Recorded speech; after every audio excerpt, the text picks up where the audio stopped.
If you have all of the leads that you need and have been generating consistent sales for the last 6 months, congratulations, you can skip this video. But if your business was floundering in 2024, you are not alone. Most of my fellow service providers have reported that pipelines have dried up and the tried and true tactics to generate sales fell flat this year. It is scary out here. Now, the answer, to be honest, I don't think there's one overarching answer for this problem, but I can say this. Customer behavior has changed. People are downright skeptical with online marketing messages now. The online spaces are much more saturated, and we just lived through a tumultuous election year. What worked before might not be working anymore. And it's not even that your content isn't effective or that you're on the wrong platforms. People often neglect or just skip over some of this fundamental strategy before they get into the more sexy aspects of content strategy like platforms, content formats, posting frequency, or new marketing projects such as starting a podcast. And it's not that these aspects aren't important, but if you focus on these first, you're automatically undercutting your marketing efforts. So through the years, I have identified that there's 3 key aspects of marketing and sales strategy that with my clients, I ensure are refined before we start mapping out the content or the complex marketing campaigns. First is profitable positioning. When I first got started in marketing back in 2018, it felt like no one was talking about messaging or brand positioning. One of my first YouTube videos was on the differences between marketing, branding, and messaging. And then I had another one about just positioning by itself. And while this has changed in the online space, I feel like there's still not enough awareness on why understanding your unique differentiators, your value proposition, and your brand story are just as important, if not more so, than choosing a logo or building a website. And if you're not familiar with positioning, I'll be as brief as I can, but it's the place your brand holds in the client's mind. It's what people associate with you. So for example, Amazon's positioning is that it's the most convenient way to shop. Apple's positioning is that it's the devices that forward-thinking creatives use. And while of course your brand visuals help with that, your wording needs to match and it needs to be continually repeated until it sticks. So I have an earlier video on positioning, but I see this as a Venn diagram, right? It's where your story, your differentiators, it's again, the things that make you unique, the things that no one else can replicate, where that intersects with your customers' desires, their frustrations, what they find relevant. So it can't just be all about you and it can't just be all about the customer. You have to find what you can uniquely provide them that they care about. Amazon knows that with online shopping, the number one thing they care about is convenience, right? That's what people care about most. Getting what you ordered in the next day or two means that, hey, they don't have to go to a brick and mortar store. And by the way, I am not endorsing Amazon as an ethical company. Just an example to illustrate this point because I think it works really well to talk through that. So when understanding your own profitable positioning, the first place I look for all my clients, and you can easily do this very quickly today, is looking at your testimonials, right? What do people say about why they chose your business, right? What helped them make that decision for themselves? What do they get after working with you? Like what would surprise them about working with you? And so looking at it from their perspective, but also from your own, like going deeper and being like, hey, what do I want to be known for? Right? Maybe what did surprise or is unexpected about the process that I use with people or the solution that I'm using or my intellectual property. What about it draws people in? Sorry, I just knocked my camera a little bit.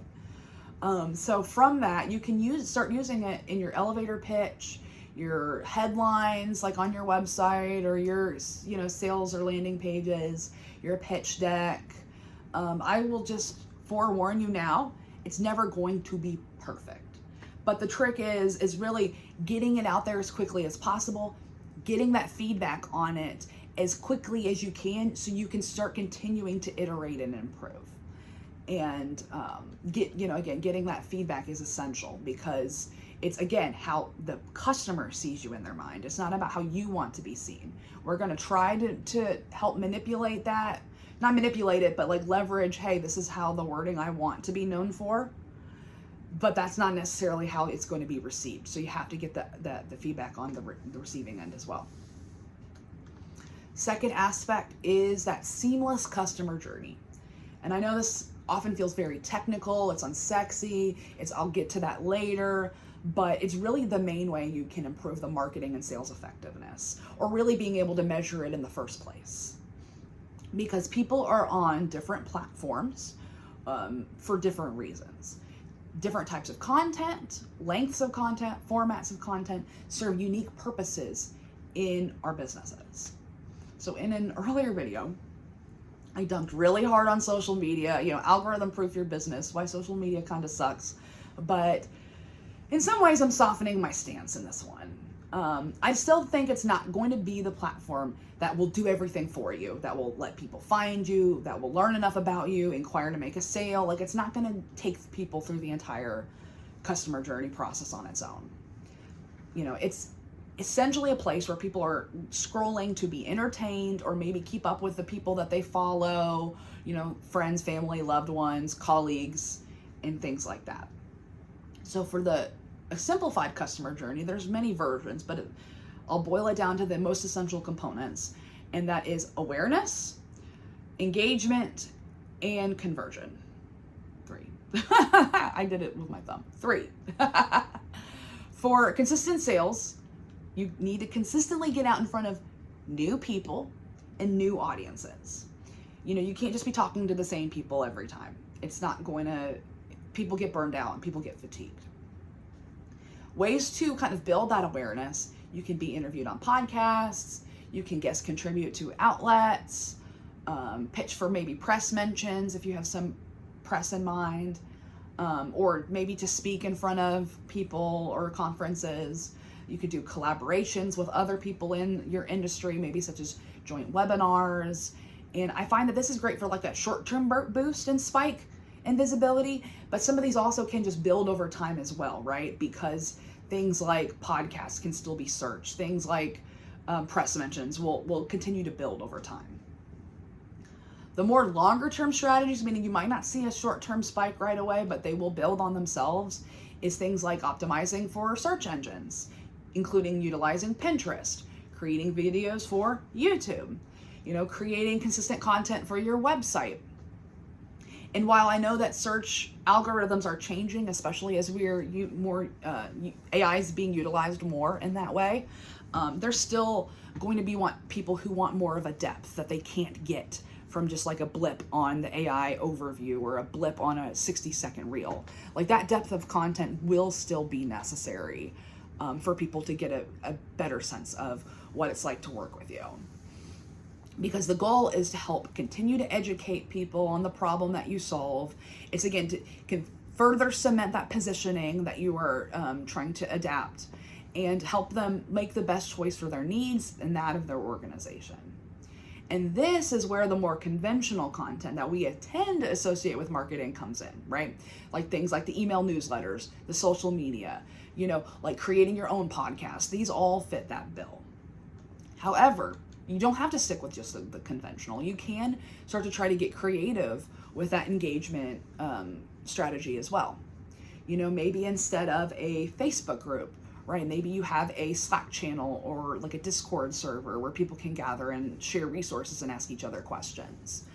You could do live streams like, on YouTube or LinkedIn or, again, wherever your people tend to hang out.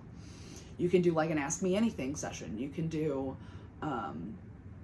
like events, you can do like co-working sessions. You can do networking hours, things like that. There's the sky's the limit here. Trying to stand out in this way is going to be important. And I talked about this in the last video, but this is another aspect of this: is your ideal customers, they also want to learn not just about the problem that you solve, but about the person behind the business. So I feel like, in this engagement strategy, you really do need to include a plan for building that sense of larger community and for, again, showing the person behind the business. So I know that in the customer journey, the last section would be conversion, but I actually think that's a great way to start leaning into the third section, the third aspect, I should say, which is that repeatable sales process. And I will be honest and raw here, this is the part that I struggled with the most in my business. Even though I can clearly see it for others, knowing what the process and the strategy around your sales before you plot out the marketing is essential. And sales, I know, can make us jittery and make us nervous or like we're bothering people. But, for marketing to be effective, it does have to result in sales. And I know, that may seem obvious. It may seem almost dumbly obvious. But, and I include myself here, we don't always create marketing content with this idea of it creating sales at the forefront. We're usually creating to get seen, to get followers, to get web traffic. But, those don't necessarily translate to people buying your paid offers or buying your solution.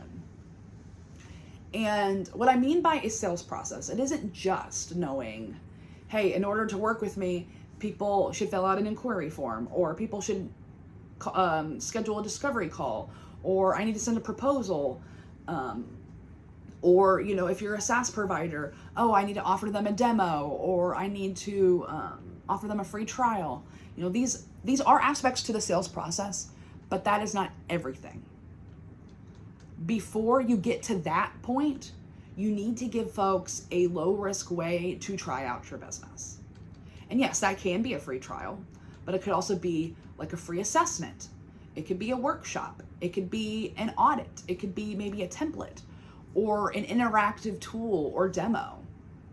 This should be something that helps them generate a quick win, or maybe identify like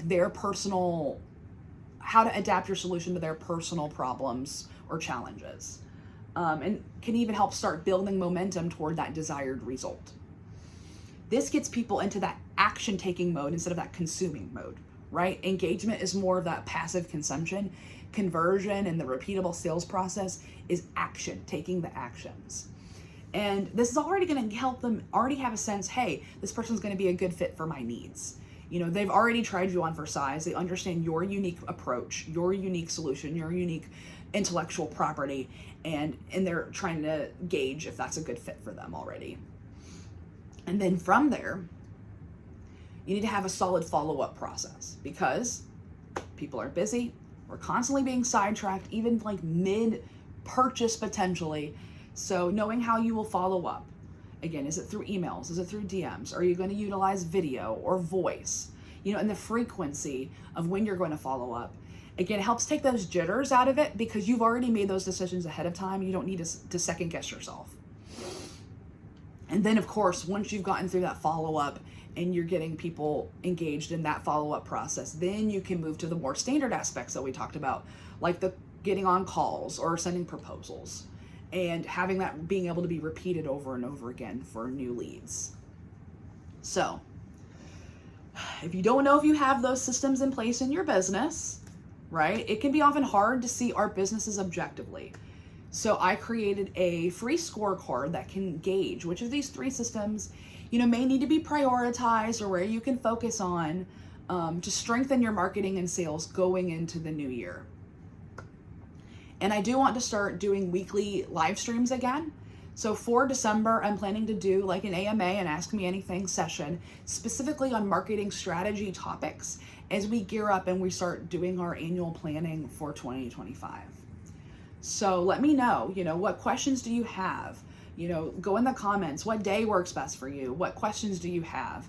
And even if you can't make it live, if you comment on this video, I'll make sure to address them in the live stream and you can watch them afterwards.